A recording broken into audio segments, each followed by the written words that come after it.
저희가 지난 몇 주일 동안 사도행전 10장과 11장을 중심으로 하나님께서 고넬료라는 이방인 사람을 신약의 교회에 받아들인 사실을 공부하였습니다.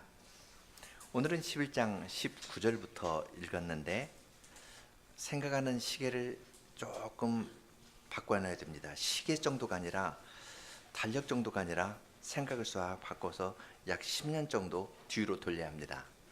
지금 19장은 스데반의 일로 일어난 환란을 인하여 흩어진 자들이라는 말로 시작합니다.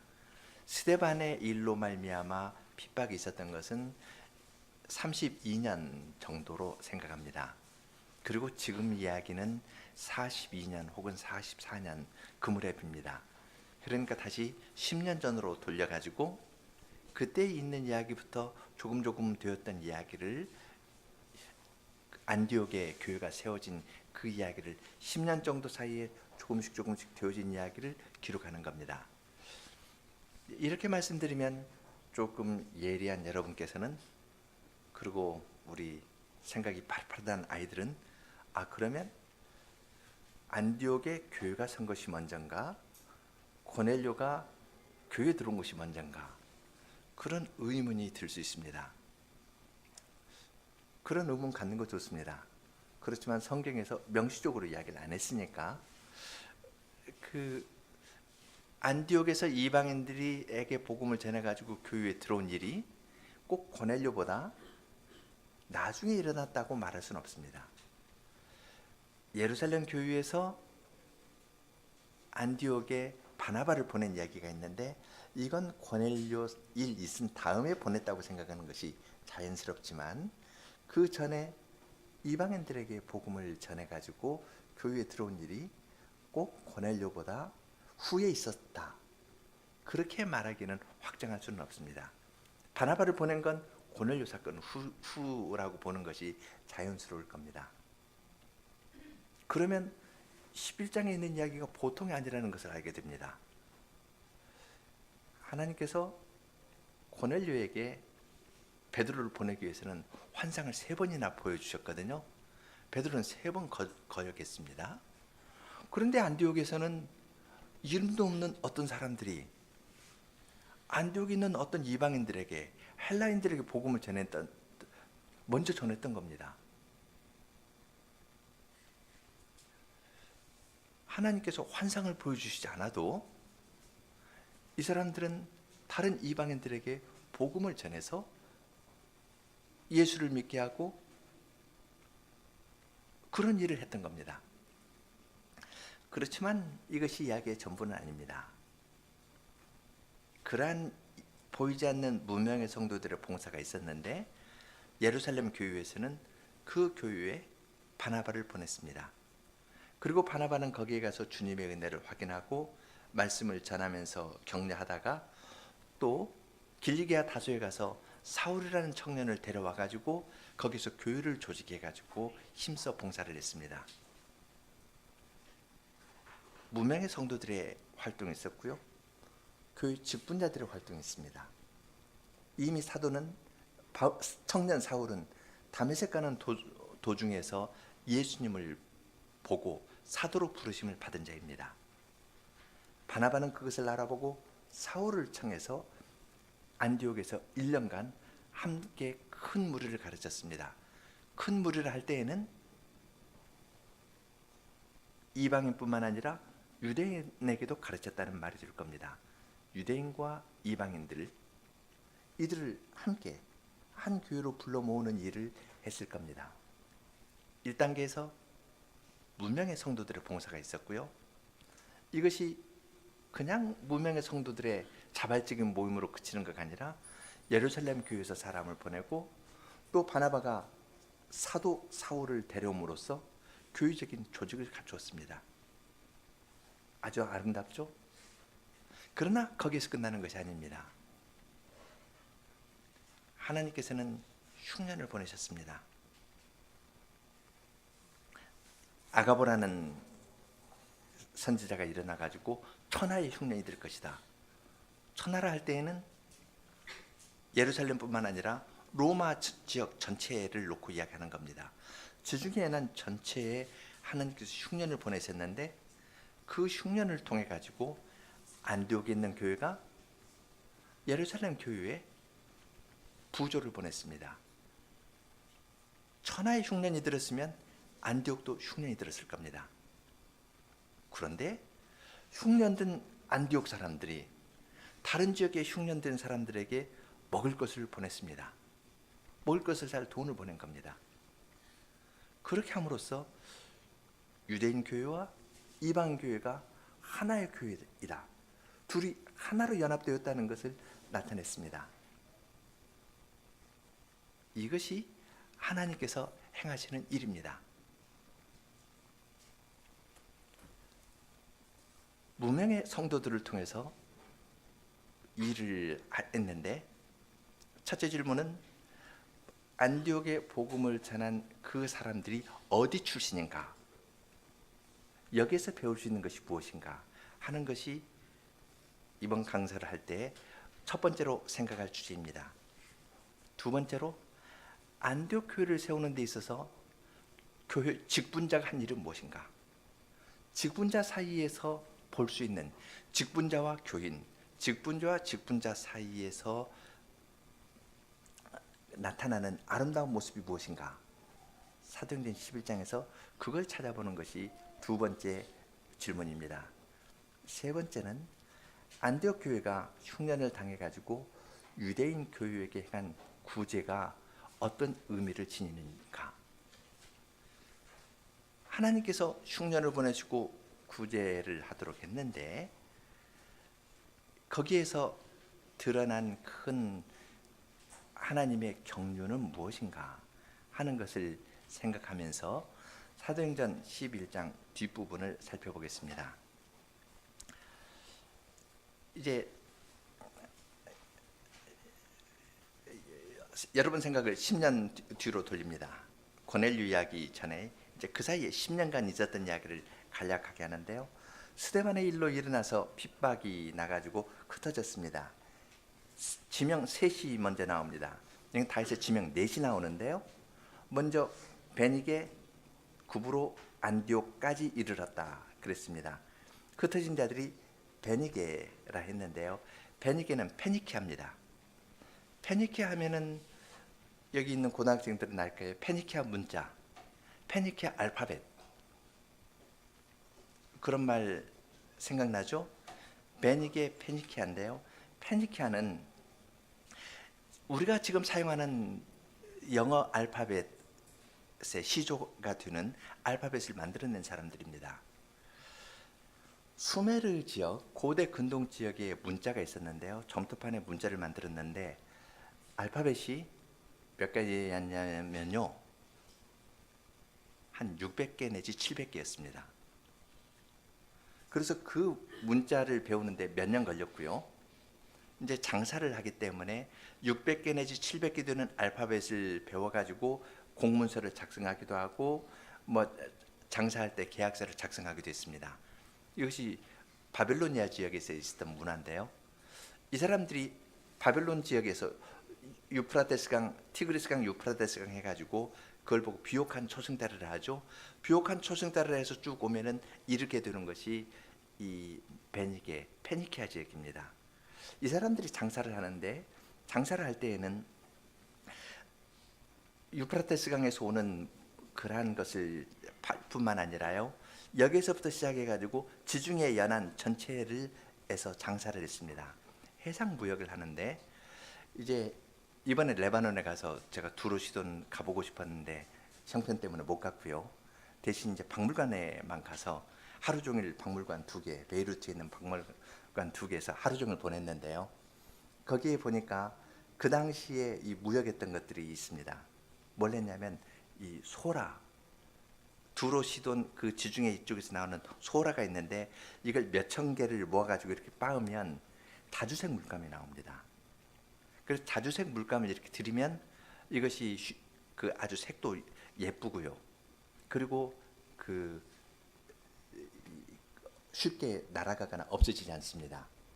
그러니까 그걸 가지고 수많은 소라들 해서 이렇게 빻아서 이 자주색 염료를 만들어 가지고 또 지중해에서 오는 고대 근동에서 오는 바빌론에서 오는 이거 물건 가지고 페니키아 사람들이 돌아다니면서 장사를 했습니다.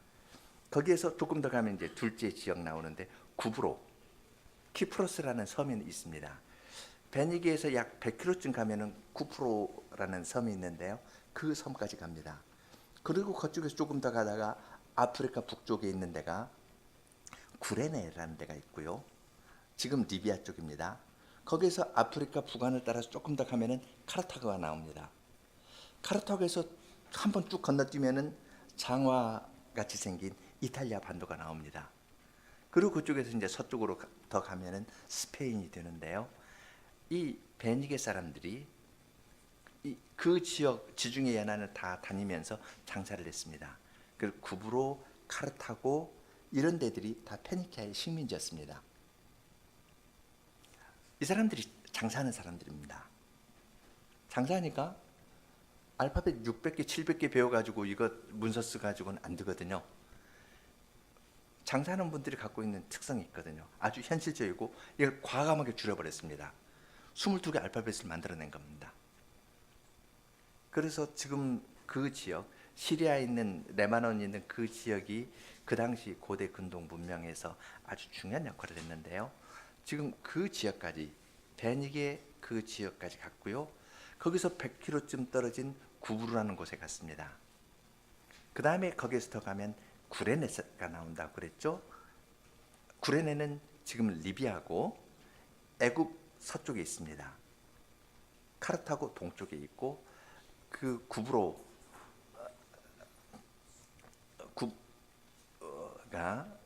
있었습니다. 그런데 또 다른 지역은 안디옥이라는 지명이 나오는데요. 안디옥은 성경에 두 군데 나옵니다. 그런데 이 안디옥이라는 것은 그 시리아의 왕이 셀루코스 1세라는 사람이 자기 아버지 안디옥을 기념해 가지고 세운 도시인데, 그래서 한 10개쯤 있습니다. 한 10개쯤 있는데 성경에 중요하게 나오는 것은 둘입니다. 시리아 안디옥이 있고 수리아 안디옥 혹은 시리아 안디옥, 그 다음에 비시디아 안디옥이 있습니다. 지금 여기서 이야기하는 것은 수리아 안디옥인데요. 시리아 안디옥은 위치가 베니게에서 조금 더 북쪽으로 갑니다. 이스라엘이 이렇게 있으면 이렇게 해가지고 이제 지금 터키가 있는데요. 이렇게 꺾이는 그 부근쯤에 있습니다. 해양 바다에서 한 20km쯤 떨어져 있으니까 그 바다하고도 가깝고 오론테스 강이라는 데하고도 조금 떨어져 한 16km 떨어져 있답니다. 그러니까 해상무역의 중심지였고요.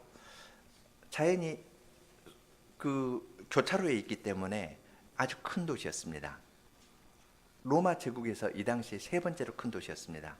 첫째는 로마고, 두 번째는 이집트에 있는 알렉산드리아하고, 세 번째는 안디옥이었습니다. 이 지역에까지 이렇게 되었습니다. 흩어진 사람들이 먼저 이 베니게로 갔고요. 그 다음에 구브로 섬으로 갔고, 그 다음에 안디옥까지 갔습니다. 쭉 예루살렘부터 시작해가지고 이 페니키아, 키프로스, 그 다음에 안디오쿠스 이렇게까지 간 겁니다. 그런데 그 사람들이 안디옥까지 이르러 유대인에게만 도를 전했다. 그 사이에 있는 유대인 회당들에게 쭉 가면서 복음을 전했는데요. 고고학자들에 따르면 안디옥의 인구가 약 25만 명 정도였다 합니다. 그런데 놀랍게도 거기에 장사를 하는 어떤 민족이 2만 5천 명이 있었습니다. 장사 잘하는 민족 하면은 유대인들이죠. 안디옥의 인구 25만인데 유대인들이 2만 5천 명쯤 있었다고 추정을 하는 걸 읽었습니다. 안디옥이 큰 도시인데 거기 유대인들이 많이 있는 겁니다. 그 지역에까지 가서 복음을 유대인들에게만 전했습니다. 그런데 그 중에 구브로와 구레네 몇 사람이 안디옥에 이르러 헬라인에게도 말하여 예수를 전파했습니다. 구브로라는 다른 지명이 나오죠. 구브로는 아까도 말씀드린 것처럼 아프리카 북쪽에 있는 지역입니다. 구브로에 있는 사람이 그 구레네에 있는 사람이 구브로, 사이프러스 이 섬이 있는 사람과 함께 안디옥에 가서 복음을 전했습니다. 쉽게 이해될 수 있는 건 그 당시 해상 무역망을 생각하면은 이건 어려운 일 아닙니다. 구레네에 있는 사람, 우리는 구레네하면 구레네 시몬으로 잘 알려져 있죠. 예수님의 십자가를 진 구레네 시몬이 아프리카 북쪽 사람입니다. 이 사람이 섬에 가서 구브로 섬에 들려가지고 또 한 100km쯤 더 떨어진 안디옥까지 가서 몇 사람이 헬라인에게도 말하여 예수를 전파했습니다. 말해서 전파했다는 건 처음부터 예수 천당했다는 말은 아닙니다. 이 사람들은 장사하는 사람들이거든요. 장사하면서 이런저런 이야기를 하면서 예수 그리스도에 대해서 이야기를 하게 된 겁니다. 얽히니까요. 자연스럽게 이야기를 하고 마음에 가득한 소망을 가지고 이야기를 하고 그러다가 어떤 때가 되니까 그리스도를 전파하면서 조금 더 구체적으로 믿을 것을 이야기를 합니다. 그런데 놀랍게도 주님의 손이 그들과 함께 하니까 수다한 사람이 예수님께 돌아왔습니다. 그들이 생활에서 얽히면서 유대인이 헬라인에게 전했고요. 사실은 헬라인도 그 의제에서 온 사람들입니다. 이 지역은 그리스는 터키 지역, 소아시아 지역을 지나서 이쪽에 있거든요. 펠로폰네소스 반도에 있죠. 여기에서 헬라인이 여기 가면 이 사람들도 장사하거나 이런 사람들입니다. 물론 그때 이주한 사람이 아니라 알렉산더 대제가 330년에 이 지역에 왔거든요. 그러니까 이제 그때부터 해서 정착한 사람들이 있었을 겁니다. 그 사람들에게 복음을 전했습니다. 그러니까 아랍 계통 사람이 아닌 겁니다. 헬라파 사람들에게 유대인이 와가지고 서로 의지인들이죠. 복음을 서로 이야기를 하고 말하고 전하니까 수다한 사람이 예수를 믿는 데에 들어오게 되었습니다. 주님께 돌아왔다는 말은 자기들의 살아가는 방식을 바꾼 겁니다. 단지 유대인이 되었다는 것이 아니라 뭐한데요? 그리스도인이 된 겁니다. 이제 여기에서 관건은 이방인들이 하나님을 믿고 교회에 들어온다고 구약에서부터 이야기를 했는데 관건이 되는 문제는 이방인들이 할례를 받고 개종자가 되어서 유대인이 된 다음에 그 다음에 예수를 믿을 거냐? 이것이 예루살렘에 있는 사람들의 생각입니다. 그런데 하나님께서 고넬료 이야기를 통해 가지고는 이방인이 할례 받는 것 없이 유대인이 되는 것 없이 바로 예수를 믿고 하나님의 백성이 된다. 이것이 이제 이 시대에 새롭게 나타난 하나님께서 알려주신 내용이었습니다. 예루살렘에 있는 사람들은 자기들의 전통에 꽉 쩔어 있기 때문에 다른 방식의 생각을 별로 못합니다. 그런데 지금 이때에는 이 사람들이 할례 받았다는 말 없고요, 유대인이 되었다는 말 없고 복음을 전했더니 주님께 돌아왔다 했습니다. 자세하게 이야기는 안 했지만 사도행전 10장의 이야기를 읽고 11장의 이 이야기를 읽을 때에는 이 사람들도 할례 받는 것 없이 예수를 믿는 대로 돌아오게 되었다는 것을 알 수 있습니다. 그럼 세례를 받았을까? 어땠을까? 이건 모릅니다. 어떤 건 모호하게 남겨준 부분이 있고 이 모호한 부분을 확실하게 규정해 주는 것은 바나바가 와서 또 사도 바울이 와서 그들 가운데서 사역하면서 교회로 조직해 나가는 것은 그 다음 단계 이야기입니다. 그렇지만 여기서 강조되는 건 주님의 손이 그들과 함께해서 이름 없는 문명의 사람들을 통해 가지고 안디옥에 교회를 세우기 시작했다는 겁니다. 어떤 면에서는 예수님께서 베드로에게 직접 말씀하셨거든요. 3차례 일어나서 잡아서 먹어라. 이렇게 말해도 베드로는 3번이나 결코 그럴 수 없습니다. 나는 어렸을 때부터 그런 걸 내 입에 댄 적이 없습니다 하면서 거역한 베드로보다도 안디옥에 있는 이 무명의 성도들이 훨씬 더 뛰어나다는 것을 알 수 있습니다. 그런데 강조점은 무명의 성도가 아니라 하나님의 손입니다. 하나님의 손이 그들과 함께 하니까 하나님께서 아주 신비하게 이름 없는 백성의 마음 가운데 역사에서 그런 깨달음도 주시고 그들이 하는 말을 주님께서 사용해서 거기에서 먼저 믿는 사람들이 생기게 하신 것입니다. 이것이 주님께서 행하시는 일입니다. 그렇지만 주님께서는 질서의 하나님이시지 무질서의 하나님은 아니십니다. 그래서 그 소식이 예루살렘 교회에 전파되게 하셨고, 그러니까 예루살렘 교회는 안디옥에 바나바를 보내기로 했습니다. 바나바는 우리가 잘 아는 것처럼 이 구레네 섬사람입니다. 사도행전 4장에 바나바에 관한 이야기가 나오죠. 구브로에서 난 레위 족인이 있으니 이름은 요셉이라. 사도들 일컬어 바나바라. 번역하면 권유자. 권유자는 건 위로한다는 말입니다. 다른 사람을 잘 위로하는 특성을 가진 자입니다. 그가 밭이 있음에 팔아 값을 가지고 사도들의 발 앞에 두니라 했는데요.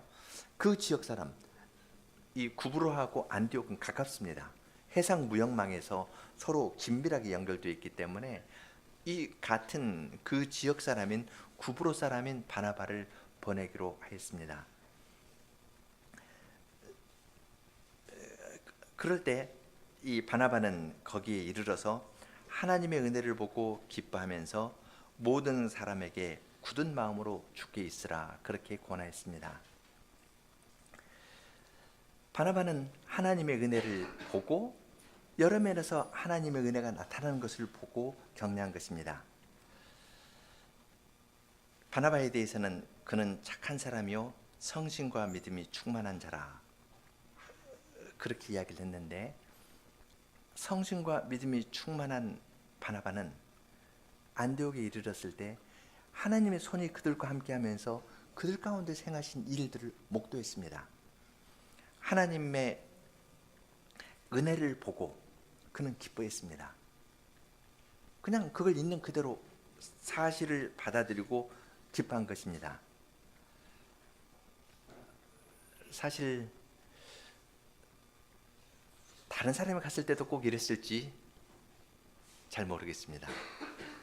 나중에 사도행전 15장에 보면은 예루살렘에서 어떤 사람들이 와가지고 안디옥에 이르러서 이야기를 했는데, 그들은 너희가 할 일을 받지 않으면 결단코 구원을 받지 못한다 그렇게 하면서 이야기를 했거든요. 본거지인 예루살렘에서 와서 한 수 가르쳐 주려고 했지, 하나님께서 안디옥 교회에 주신 은혜가 무엇인가를 생각하면서 하나님께 감사하고 함께 기뻐하는 마음에 들어갔던 건 아닙니다. 그런데 예루살렘 교회는 성신의 인도 가운데 그런 사람을 보내줬습니다. 만일 그러한 직분자가 와서 안디옥 교회를 잘 세우지 않았으면 어둠의 세력은 그걸 이용할 겁니다.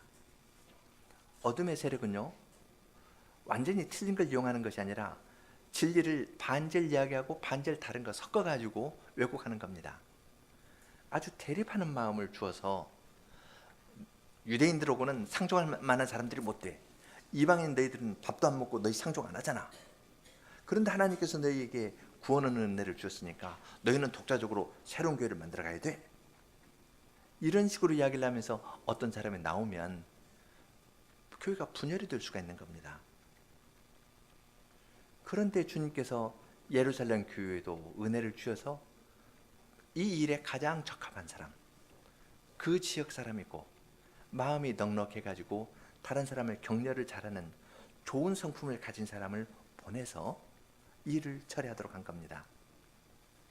과연 그는 믿음과 성신이 충만한 그는 그 사람들을 보고 함께 기뻐했습니다. 동시에 굳은 마음으로 주께 붙어 있으라고 권하였습니다. 예수님께서 씨 뿌리는 자의 비유에서 말씀하신 것처럼 어떤 때는 말씀을 들으면 기쁨으로 받지만 가시떨기에 떨어진 그러한 씨앗 같으면은 세상의 염려나 재리의 유혹이나 기타 유혹으로 말미암아 말씀이 열매를 맺지 못하고 마는 경우도 있습니다. 기쁨으로 받는다 해서 뿌리를 내리고 가는 건 아닙니다. 그러니까 굳은 마음으로 굳게 붙어 있으라, 그렇게 이야기를 하였습니다. 바나바는 착한 사람이고 성신과 믿음이 충만한 사람이기 때문에 그는 그 사람들을 성신으로 지도하면서 하나님의 말씀으로 가르쳤습니다. 그랬더니 이에 큰 무리가 주님께 더 나왔습니다. 주님께서 믿는 사람들을 더해 주신 겁니다. 예루살렘 교회에서 공식적으로 파견받은 사람이 오니까 교회가 조직되면서 더 힘있게 나아간 겁니다. 일이 커지니까 성신과 믿음이 충만한 바나바는 사울을 찾으러 다소에까지 내려갔습니다. 안디옥에서 다소까지는 약 210km쯤 되는데요. 210km 그 당시에 걷는다든지 아니면 말을 타고 간다든지 그렇게 하는데 쉽지 않습니다. 바나바는 안디옥에 있으면서 내가 여기에 사는 일이 바쁘니까 청년 사울이 이리 빨리 오시오 하고 편지를 보내는 것이 아니라 자기가 직접 찾아갔습니다. 직접 찾아가서 그 교회의 형편을 이야기를 하고 하나님께 주신 은혜를 이야기를 하고 자기 혼자서는 이 일을 다 감당할 수 없을 만큼 이 일이 커졌다고 이야기를 하면서 그를 데려왔습니다. 바나바는 청년 사울이 갖고에게 있는 하나님께서 주신 은사들을 알았습니다. 그러니까 가서 그를 청해온 것입니다. 그렇게 하면은 사람들의 관심이 나보다도 더 뛰어난 청년 사우도 바울에게 갈 것이다, 사울에게 갈 것이다, 그런 생각 같은 건 없었습니다. 하나님께서 지금 이러한 은혜를 주셨는데 이 교회를 어떻게 더 튼튼하게 할 것인가, 그는 동사 목사를 구하러 간 겁니다. 아주 겸손하게 그를 불러온 것이 아니라 자기가 청하러 갔습니다. 그러면서 주님께서 그에게 주신 은사를 함께 잘 발휘해서 세워나가기를 원하면서 갔던 겁니다. 그래서 둘이 1년간 교회에 모여가지고 큰 무리를 가르쳤습니다. 큰 무리를 할 때에는 유대인뿐만 아니라 헬라인, 또 거기에 있는 본토 사람들, 그런 많은 사람들에게 주님의 말씀을 전하였습니다. 그럴 때 그들은 거기에서 그리스도인이라 일컬음을 받게 되었습니다. 비로소 그리스도인이라 일컬음을 받게 되었다는 건 그들이 유대교와 확실히 다르다는 것을 안디옥 사람들이 알게 된 겁니다. 그리스도인이라고 불러준 것은 스스로가 아니고요, 기독교인 스스로가 아니고 밖에 사람들이 붙여줬습니다. 저 사람들 하는 걸 보니까 좀 다르네, 유대인하고 다르네. 유대인들은 자기들의 정결 예법이 있고 우리 오고 식사도 안 하고 어떤 거리를 두는데 이 사람들은 하나님을 섬기고 유대인들이 이야기하는 하나님을 섬긴다는데 동시에 나사렛 예수를 이야기하고 성신 하나님을 이야기를 하고 연속성이 있다 하는데 뭐가 다르구나, 그걸 알고서 그리스도인이라고 불러주었습니다. 그들의 말과 행위에서 드러나는 것이 그리스도이기 때문에 그리스도인이라고 불러준 것입니다. 옛날에 한국에 복음이 처음 전파되었을 때 교회 다니는 사람들을 예배꾼이라고 그랬죠. 왜냐하면 뭔 일 하다가도 주일날 예배 드린다 해가지고 예배 드리러 가니까 저 예배꾼들 그랬거든요. 머슴에게 일을 시켜도 토요일에 늦게까지 하고 밤새도록 일을 하고 주일날은 주인님 저 교회 갔다 오겠습니다 하고 주일날 교회 가려고 그냥 일 그 전에 다 해버리고 하니까 예배꾼이라고 그렇게 불렀었는데요. 지금 이때의 사람들은, 안디옥 사람들은 어떤 것을 하는 걸 보고 좀 그리스도꾼이다. 그리스도의 죽음과 부활의 능력이 그들의 말하거나 행동하는 데서 나타나니까 그렇게 불러주었습니다. 조롱하는 이름이었지만 이것은 아주 영광스러운 이름이 되었습니다. 신자가 누구인가? 신자는 세례로 그리스도와 연합된 자들입니다. 이 연합된 우리의 모습을 불신자가 잘 알고 이름을 붙여준 겁니다. 그만큼 안디옥 교회에서는 그리스도께서 그들 가운데 계시면서 통치하신다는 사실이 아주 잘 드러났습니다. 그렇지만 그것이 전부는 아닙니다. 무명의 신자들이 복음을 전했고 하나님께서 그것을 사용하셨지만 여기에 멈추고 교회로 조직되지 않는다면 이건 문제가 됩니다. 바나바를 보내고 사울을 보내서 교회로 조직해 주셨습니다. 그렇지만 주님께서는 그것으로 다 되었다고 말씀하시지 않았습니다. 무명의 신자를 통해 가지고 복음을 전하고 다 했다 말씀하시지도 않았고, 교회가 섰으니까 이제 됐다 하지도 않으셨습니다. 세 번째로 주님께서는 유대인과 이방 교회가 하나가 되는 것을 나타내기를 원하셨습니다. 그 일을 위해서 주님께서는 예루살렘에서부터 선지자들을 안디옥으로 불러 내려보내셨습니다. 그리고 그 가운데 아가보라는 사람이 일어나 가지고 성신으로 말했습니다. 천하에 크게 흉년이 들리라. 그렇게 하니까 글라우디오 황제 때에 그렇게 되었습니다. 글라우디오는 41년에서 54년 때에 로마 황제로 재위하고 있었습니다. 그러니까 이 일은 지금 32년부터 하면 10년 후 이야기가 되는 거죠. 그 당시 문헌을 보면은 45년에서 47년 사이에 지중해 연안에 큰 흉년이 있었답니다. 이집트 연안뿐만 아니라 팔레스타인 수리아 지역까지 전체가 지중해 연안에 큰 흉년이 들었다 했습니다. 지중해 연안에 큰 흉년이 들었는데요. 흉년이 들면 타격을 받는 것은 장사하는 사람들입니다. 안디옥에 장사하는 사람들도 타격을 받을 텐데 이 사람들이 자기들도 흉년이 들었는데 흉년이 들면 민심이 흉흉해지거든요. 조금도 남 도우려고 안 합니다. 그런데 그 흉년 때 우리도 어렵지만 예루살렘에 있는 교인들이 어렵다는 이야기를 듣고 그들의 생각이 거기에 미쳤습니다. 자기들 안에 어려운 사람만 아니라 이 산지인 예루살렘은 조금 더 어려울 수가 있습니다. 물이 없기 때문에요. 거기에 있는 예루살렘에 있는 유대 지역에 있는 사람들에게 연보를 보내기로 하고 교회적으로 결정해서 바나바와 사울의 손으로 예루살렘에 있는 유대에 있는 장로들에게 보냈습니다. 개인적으로 보내는 것이 아니라 유대에 있는 교회 장로들에게 보냈습니다. 안디옥 교회의 대표자가 유대에 있는 장로에게 보냈습니다. 예루살렘에 있는 장로들이 지금 사도들은 다른 데 흩어져서 복음을 전하고 있었고, 그러니까 장로들이 교회의 주축을 이루고 있었는데 이들에게 보내서 두 교회 간에 물질적으로 돕는 것을 통해서 우리는 하나의 교회입니다 라는 사실을 드러낸 겁니다. 마음이 하나가 되고 신앙의 통일이 안 됐으면 어떻게 다른 사람을 도울 수 있겠습니까? 우리는 하나의 교회입니다. 그런 것을 나타낼 기회가 되었다 생각해서 안디옥 교회는 자기들도 흉년으로 말미암아 어려움을 겪지만 또 다른 지역에 있는 교회를 생각해서 연보를 보냈습니다.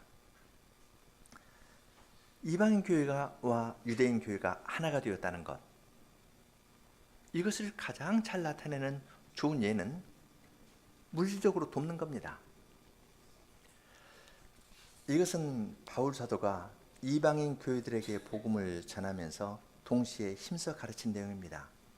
우리가 유대인들에게 신령한 것을 받았으니까 우리가 그들을 물질적으로 돕는 것이 마땅하지 않냐 하면서 그들을 도와줄 것에 관한 이야기들을 했는데, 그것을 바울 사도의 초기 사역에서도 나타나는데, 사도행전에 보면은 3차 전도 여행 때 그런 일이 있습니다.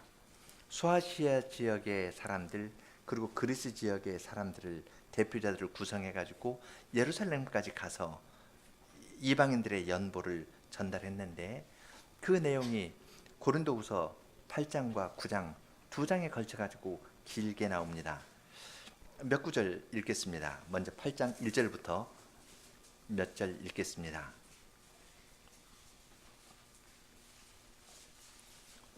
8장 1절. 형제들아, 하나님께서 마게도냐 교회들에게 주신 은혜를 우리가 너희로 알게 하노니. 마게도냐는 그리스 북쪽 지역입니다.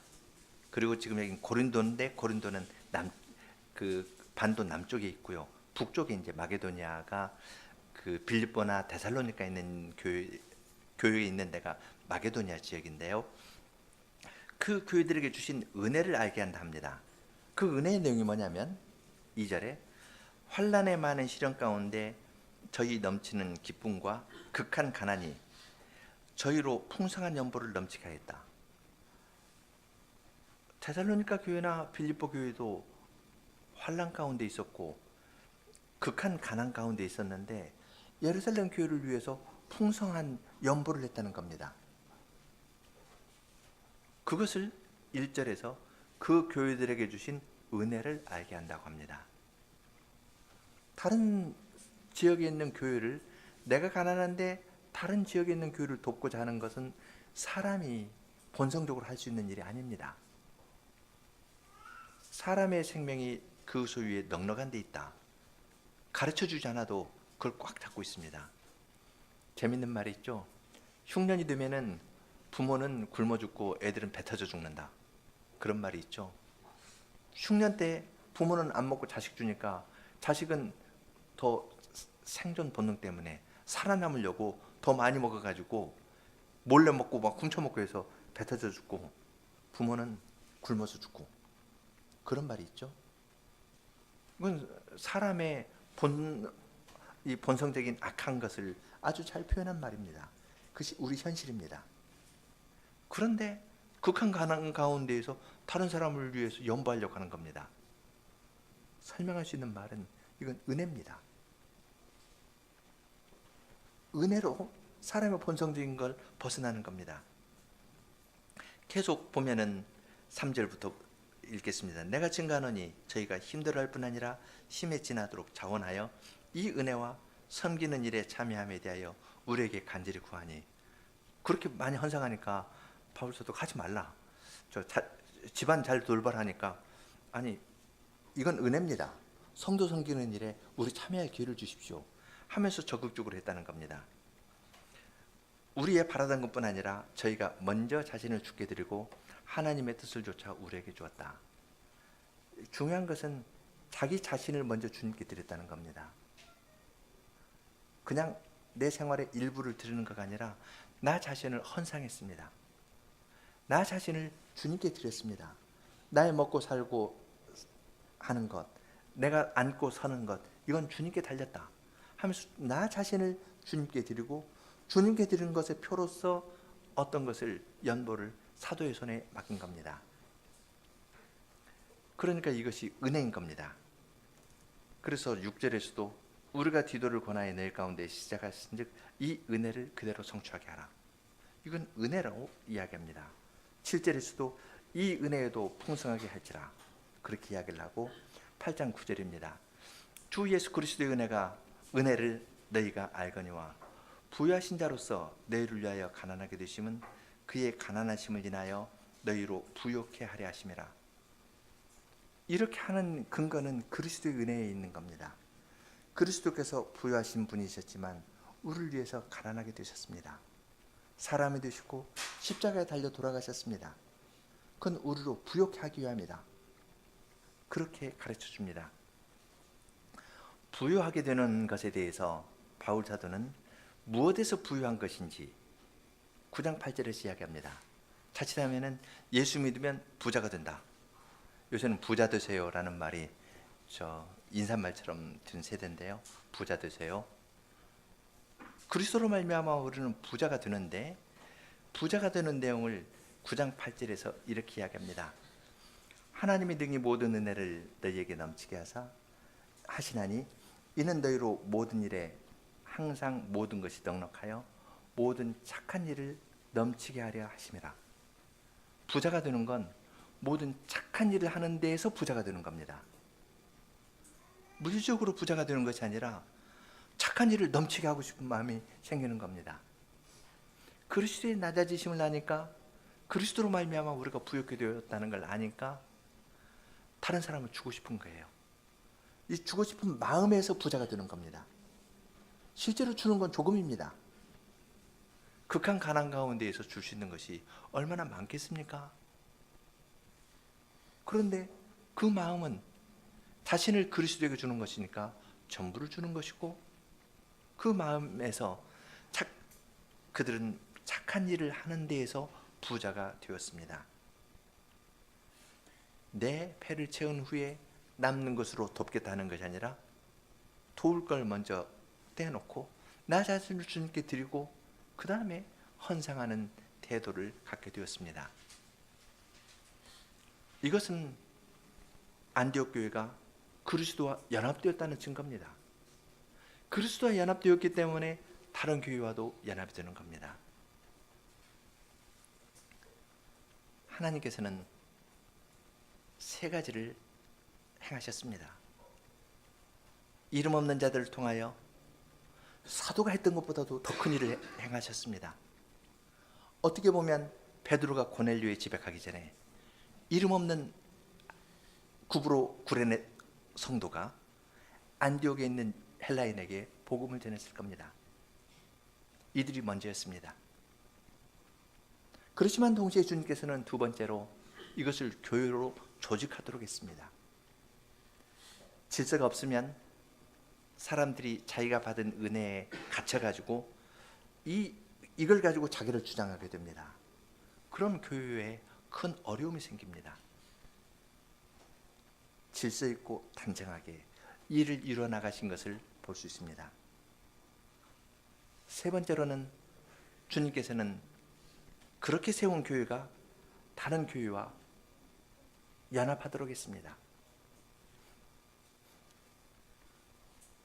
어떻게 보면 그 사랑을 보려고 주님께서는 천하에 기근을 보내셨다, 그렇게 말할 수도 있을 것입니다. 먼저 아가보를 통해 가지고 천하에 기근이 있을 것이다 알게 하신 다음에 실제로 기근을 보냈습니다. 이 기근을 통해서 안디옥 교회는 예루살렘 교회를 생각하고 그들에게 연보를 했습니다. 주님께서 행하시는 일은 우리의 생각을 뛰어넘습니다. 우리는 내가 믿고 우리가 교회로 조직되어 있고 이 정도에서 멈추기를 원하는데, 주님께서는 그렇게 세운 교회가 다른 교회와 연합되는 것을 원하시는 겁니다. 그리고 그런 사랑을 발휘할 기회를 주시기 위해서 천지의 창조주이신 주님께서는 땅에 기근을 보내셨습니다. 기근을 보내시고 선지자들도 보내시고 기근을 보내시고 또 그들의 마음 가운데 그리스도의 은혜를 일깨워 주셨습니다. 그러니까 그들이 예루살렘 교회를 향해서 부조하려고 바나바와 사울을 예루살렘 교회의 장로들에게 보내서 교회적인 사귐을 갖게 한 것을 볼 수 있습니다. 이러한 세 가지를 조금 더 생각해 보려고 합니다.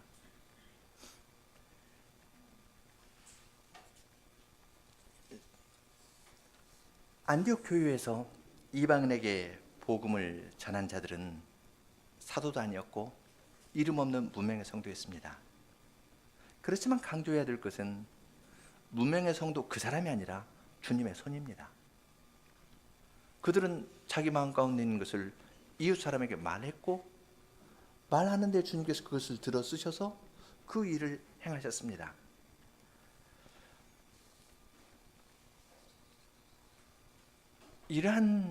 주님께서 이런 방식으로 일한다는 것은 우리의 생각을 넓게 합니다. 유대인들은 이런 생각을 못했습니다. 이방인들이 주님께 돌아오는 건 맞습니다. 아브라함의 복이 이방인에게도 가야 됩니다. 그런데 그들은 먼저 유대인이 돼야 되고, 할 일 받아서 유대인이 돼야 되고, 유대인이 된 다음에 예수를 믿어야 된다. 암암리에 이런 식으로 생각하고 있었습니다.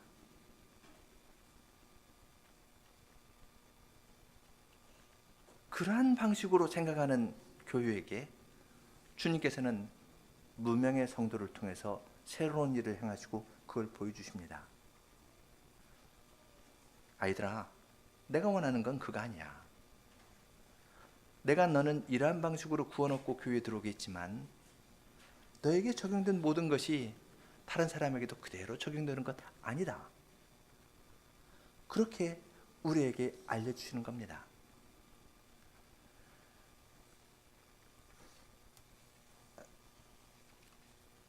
주님께서 구원을 이루어 나가시는 방식은 참 다양합니다. 우리 모두의 얼굴이 다르지 않습니까? 쌍둥이도 얼굴이 다르지 않습니까? 일란성 쌍둥이도 달라요. 주님께서 우리 가운데에서 구원을 얻고 교회로 부르시는 것이 이 가운데 한 사람도 같은 경우가 없습니다. 강조되는 건 주님의 손입니다.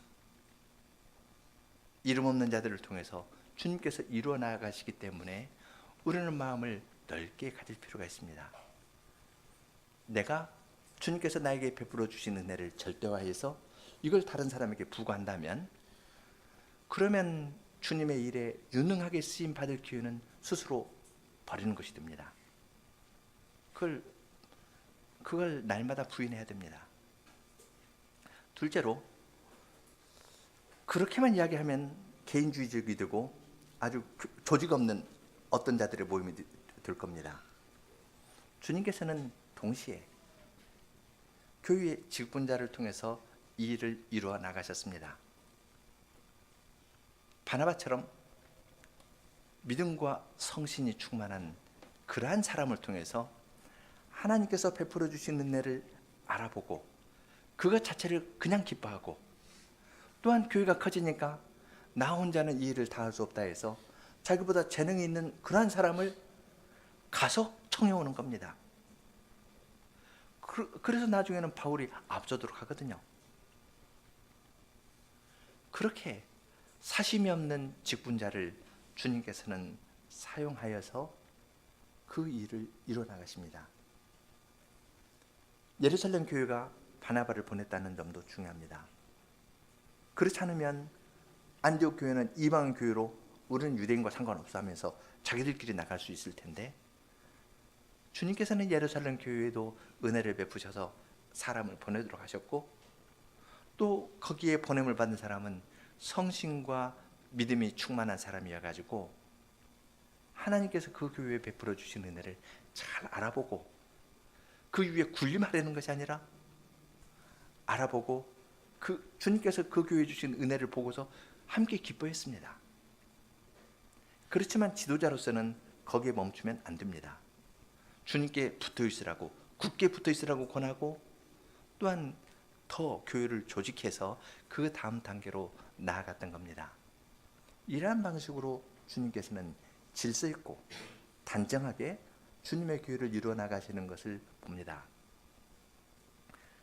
그 점에서는 우리도 주님께서 나에게 베풀어 주신 은혜가 있지만 이것이 교회적인 질서 가운데에서 어떻게 표현되어야 될지 거기에 마음을 기울이고 나아가야 됩니다. 하나님은 질서의 하나님이시기 때문에 그렇습니다. 셋째로, 신자가 있고 직분자가 있지만 주님께서는 그것으로 만족하지 않습니다. 너희들이 내가 베풀어 준 은혜를 개인적으로 잘 알고 감사하고 내가 보낸 직분자를 통해서 아주 질서 있고 단정하게 생활하니까 됐다. 너희들은 이제 천국에 갈 표 준다. 그런 식으로 하지 않습니다. 주님께서는 이 교회가 다른 교회와 연합해가지고 함께 일을 이루어나가길 원하십니다. 주님께서 일을 이루어나가시는 범위는 온 천하의 기근을 보내가지고 두 교회의 사랑을 표현하도록 했습니다. 주님께서 이루어나가시기 원하는 것은 온 세상입니다.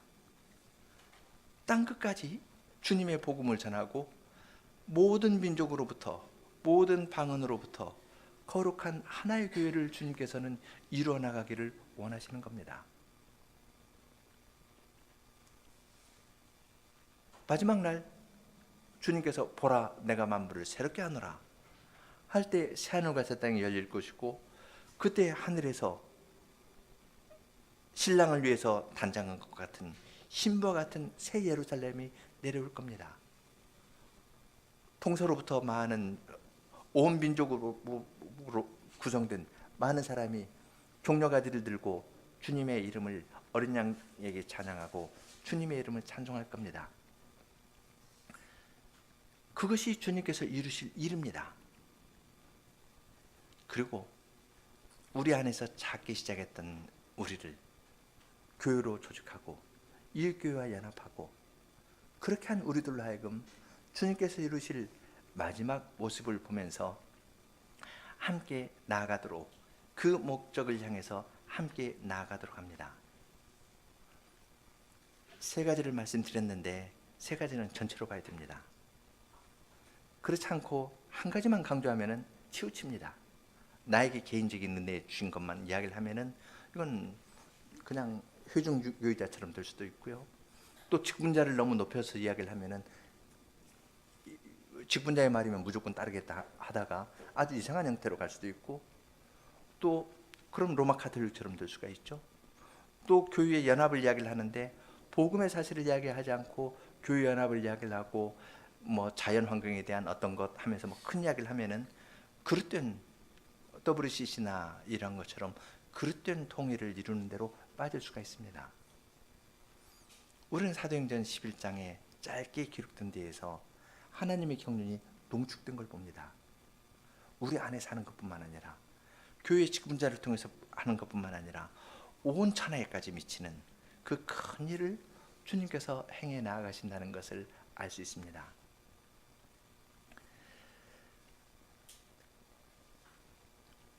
시편 133편에서는 형제가 연합하여 동거함이 어찌 그리 선하고 아름다운고 노래합니다. 그 형제의 연합과 사귐의 아름다운 것은 을 이야기를 하면서 세 가지 내린다는 말을 합니다. 기름이 머리에서 아론 흘러내리고 수염이 옷깃까지 흘러내리고 또 헤르몬의 이슬이 시온산에 흘러내리는 것으로 이야기합니다.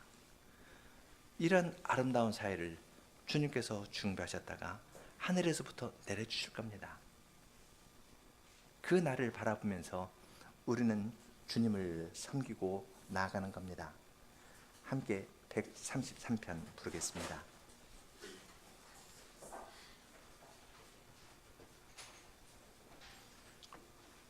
1절 간주 3절 하겠습니다.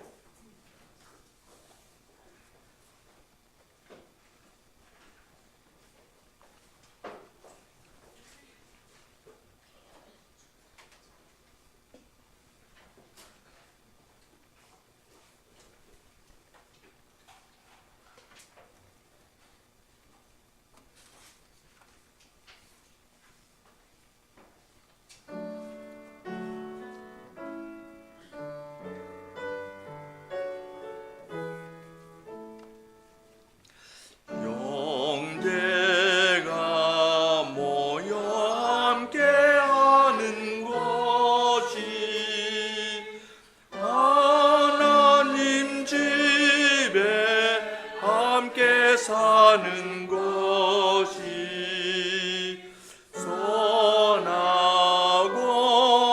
아름답도다. 머리에 부은 값진 기름이 아론 수염에 흘러내리고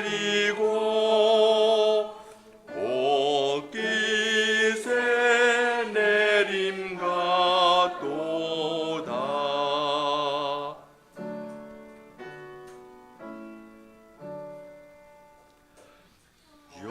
형제가 모여 함께하는 것이 하나님 집에 함께 사는 것이 에르몬 산에 있으리. 시온산 위에 내림 같도다. 거기서 주님 복을 명하니 영원한 생명이로다.